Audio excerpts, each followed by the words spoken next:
led by the Spirit. We are not led by the flesh.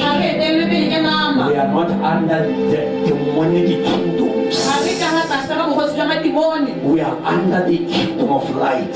The kingdom of God. The kingdom that shall never pass away. Other kingdom will come and pass away. But the kingdom of God shall not pass away.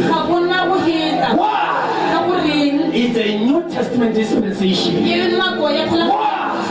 Jesus Christ, the Lamb of God, died on our behalf. When he went to the cross, he went to the cross with us. He was pregnant with you and I. He was carrying us in him. When they pierced him, we were equally pierced with him. When he died at the cross of Calvary, we died with him at the cross of Calvary.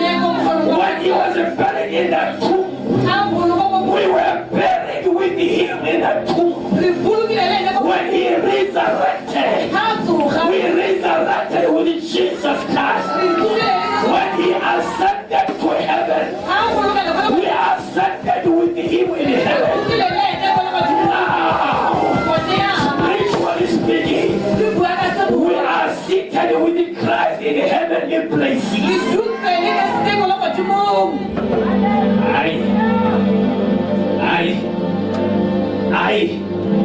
We are seated with Christ in heavenly places.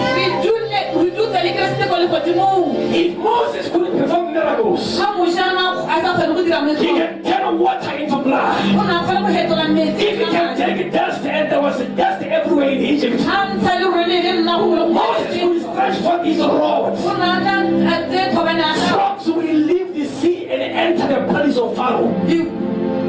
If Moses could perform outstanding miracles as a servant, how much more of the sons of God? I heard Jesus say, John chapter 14 verse 12, verily, verily, I say unto you, if you believe the works that I do, greater works than this you shall surely do.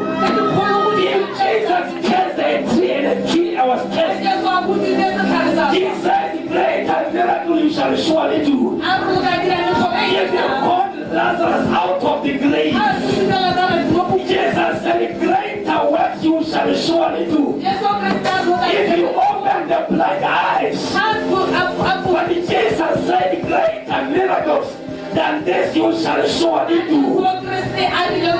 Why? We are the sons, we are the daughters of Christ Jesus. There is nothing the devil can do about it. The devil cannot do anything about this generation. We are handpicked by God, protected by the blood, escorted by angels, surrounded by fire wherever we go, because we are the sons and daughters